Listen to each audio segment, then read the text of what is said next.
So I just bought the Retrotink 4K and I'm taking a walk here outside. So excuse any feedback noise or anything like that.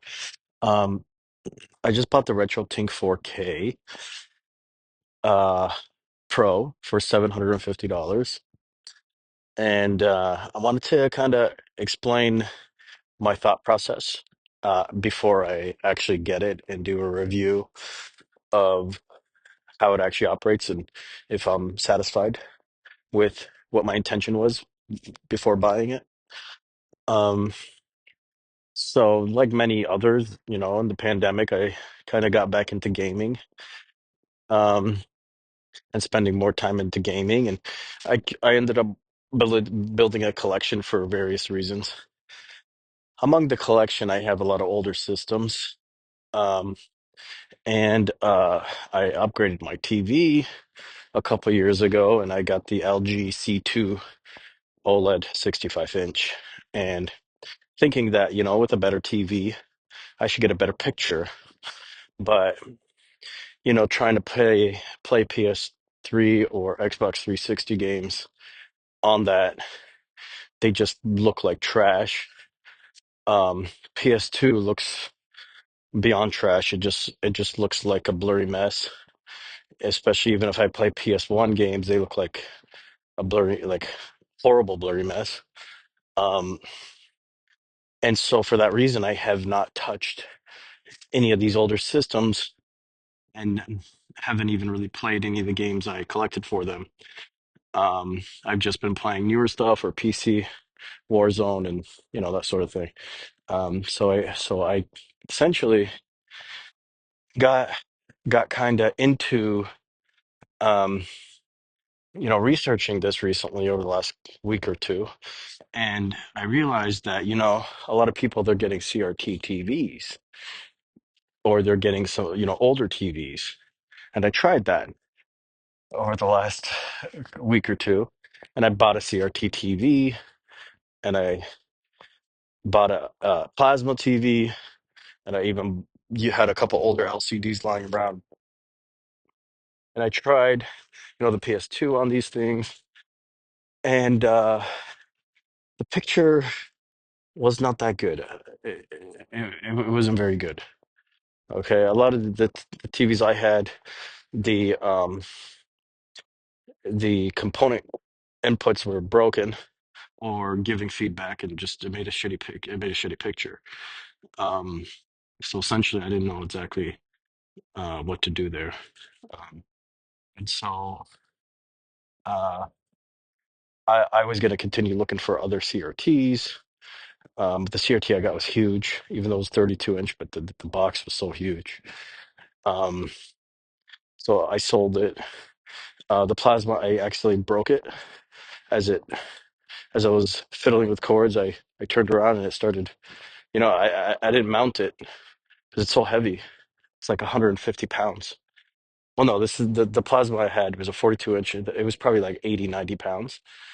Um, the CRT was like about 200 pounds. Um,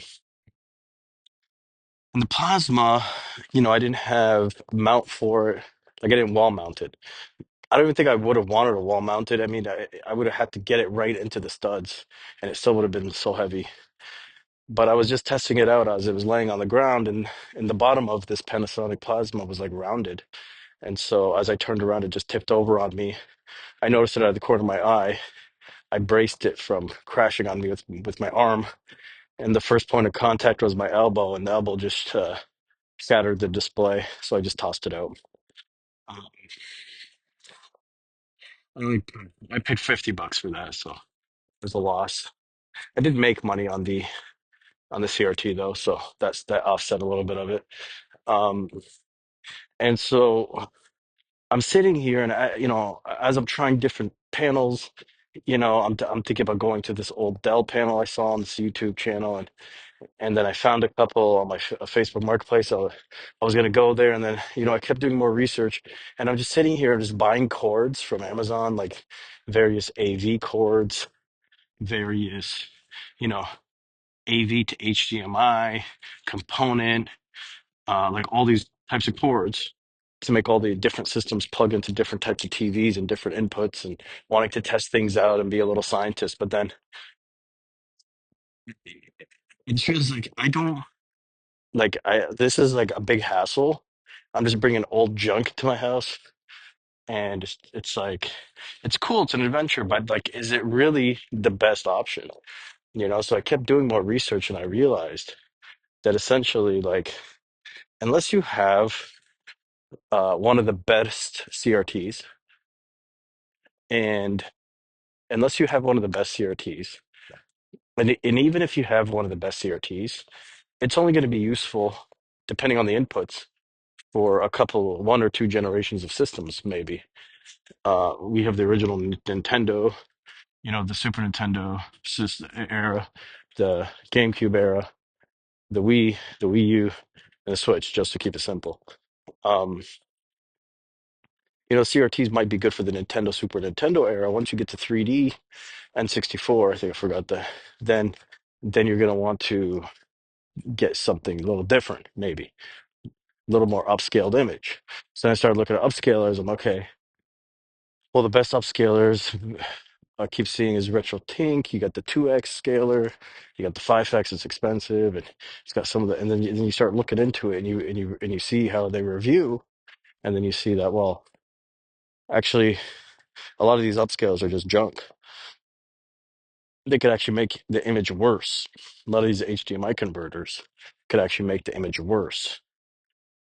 And different generations of TVs have different types of inputs, so you would need a CRT and then maybe an old flat panel, and then even still, you would need something for the PS3, Xbox 360 generation, which I had. I had like a 40-inch 1080p TV, 1080 TV, which would be great for those.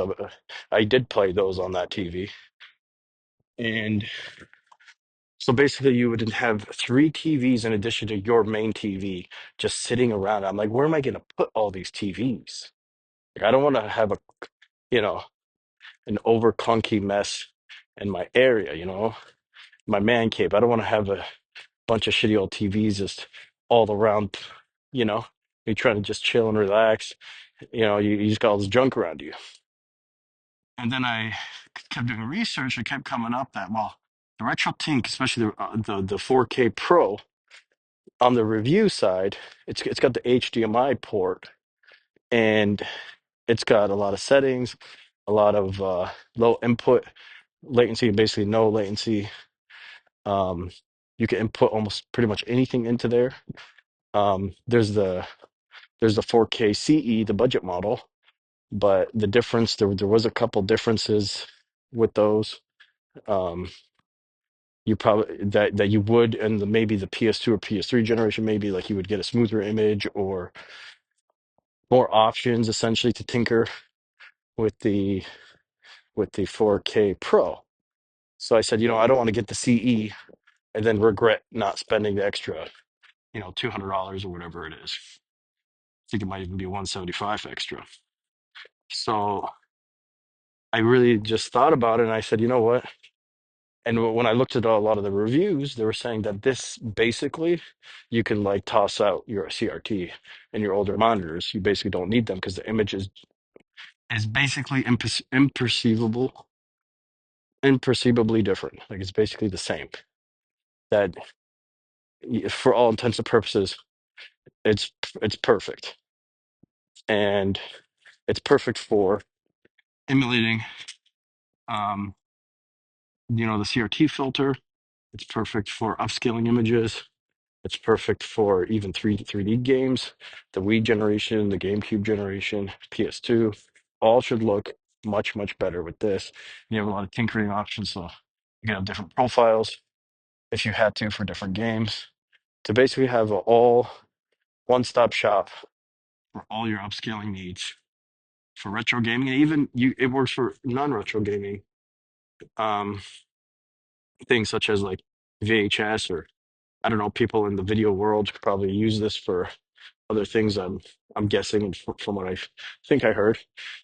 And so I went ahead and got it, and my goal is exactly that. My goal is to see, is this going to be an easy to use, low, you know, plug and play um, tool so that I could use any system I want on my 65-inch OLED and be happy and even impressed with the image. Is that something that I'm going to experience? Um, I have a feeling that this is going to make the image actually look better than it ever did with any, even with the old TVs. That's my theory. Unless you had like a perfect TV, but the general consumer TVs, my theory is that this is going to look exactly the same or much better. Um, and so I'm pretty actually excited to get in there, test it out, and see. Am I going to regret the purchase? Am I going to feel like I paid too much money? Am I going to feel like I got my money's worth? Am I going to actually enjoy playing a lot of these old games? How do the mini consoles work on it? How does the Wii U work on it? How does GameCube work on it? Does Switch improve? Um, these are the types of things I'm going to be looking at. I also want to see if I play an old PS2 game on my PS5, could that image somehow look a lot better? Because those look like crap.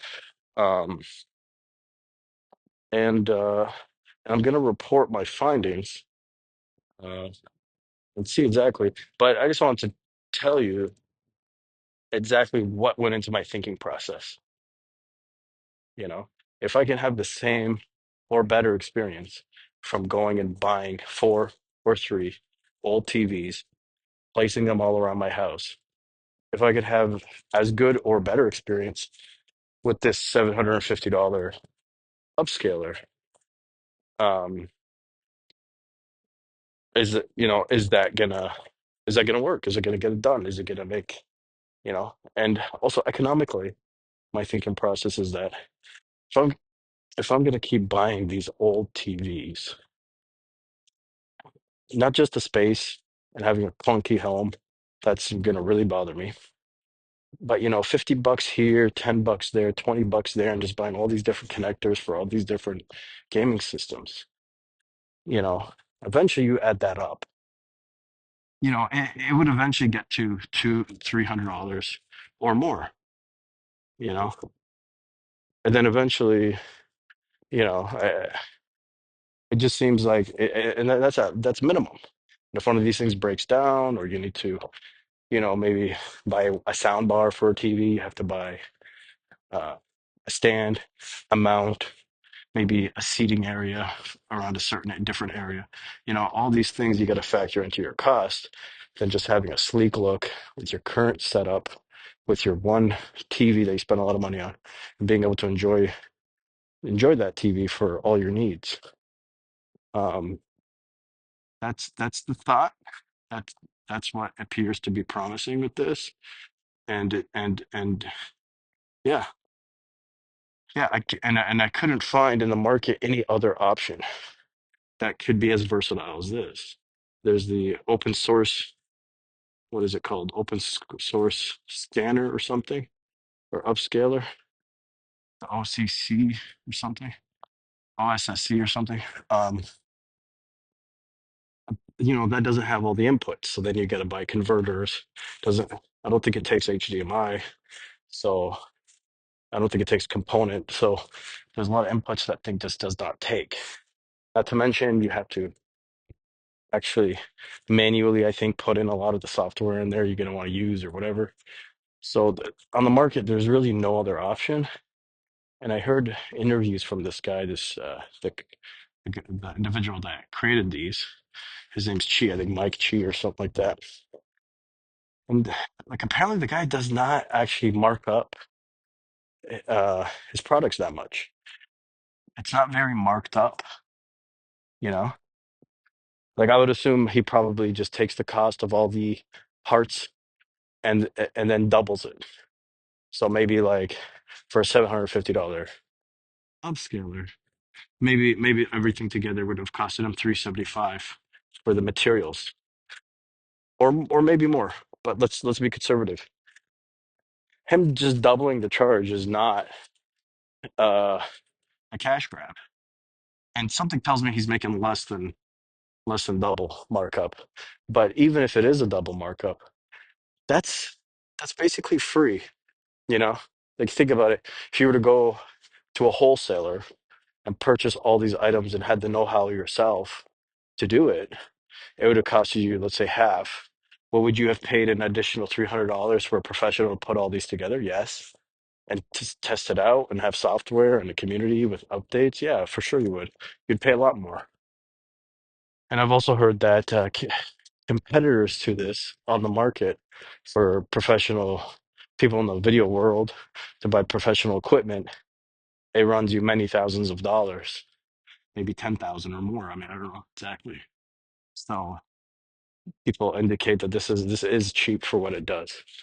Um, so yeah, I'm excited and hoping that I'll share my findings and results.